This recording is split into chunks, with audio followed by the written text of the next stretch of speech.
And the interest rate back then, I think, was about 7%, if I remember correctly.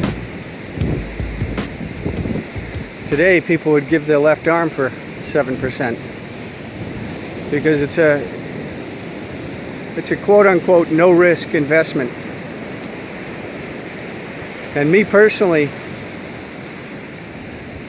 I would much rather take my cash and put it into a 7% investment that had no risk, that I could just let it sit there and not worry about it, rather than put it into the market and potentially earn 15% or 10% or even 20,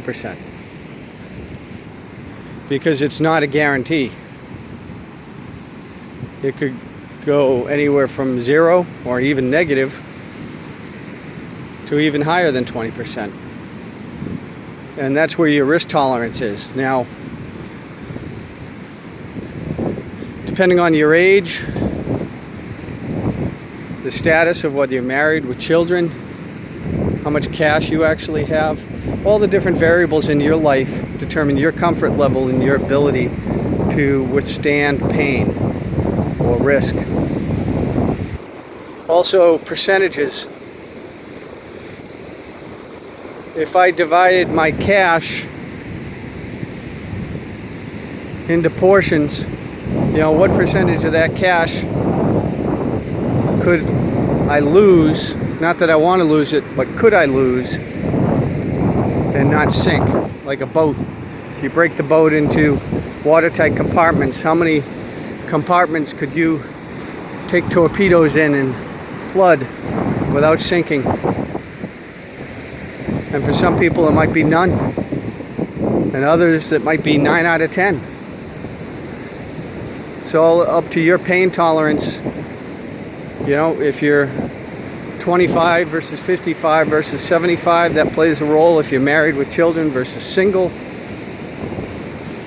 if you have debts or a high overhead, that plays into it.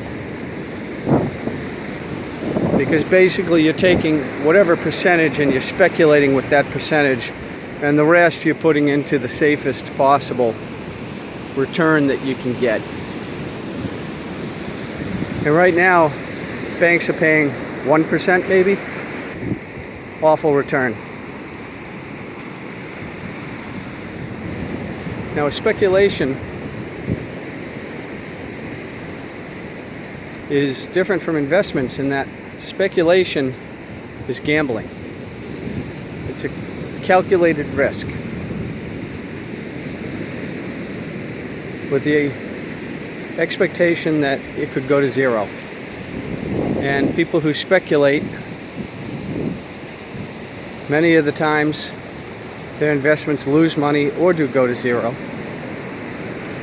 But when you speculate, investing in Apple or Disney would not, even though you could say that maybe it is a speculation with the markets the way they are today, it would not be deemed a speculation because you're probably, the results of the last couple of years are not normal. Normally, mature stocks do not triple or double. And that's how you know what's going on is wacky tobacco. So when times become wacky tobacco, when things go wacky, how do you walk through the minefield? How do you circumvent it? And unfortunately, the days of investments, it's now the days of speculations. And the speculation really should be, you're eyeing, double is small for a speculation. You're putting in $1, you're not expecting $2, you're expecting 5, 10, 20, maybe even 100. And you have to expect those results when you speculate, because if it goes to 0, that's all part of the total return over time.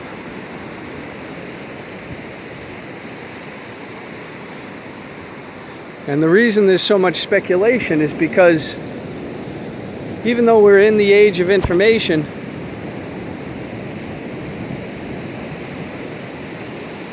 and there's tons of information out there, a lot of it is misinformation. So people are making quote-unquote investment decisions based on information. And unfortunately, I think a lot of it is propaganda, marketing, which is at the very least stretching the truth. And in some cases, it's just lying, directly misleading people.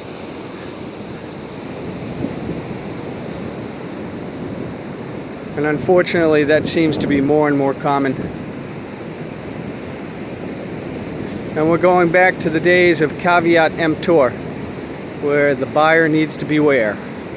You need to basically be the master of your own domain. You need to, if you're going to, I know people who hand their money over to investment people, and I know people who have had very good success, and I know people who have had very poor success. You can rely on Fidelity or Charles Schwab investment funds or the other companies who put out various ETFs. Again, you're relying on somebody else picking and choosing, and then they also charge certain fees for their time and effort. Many times you can get the perspectives on that and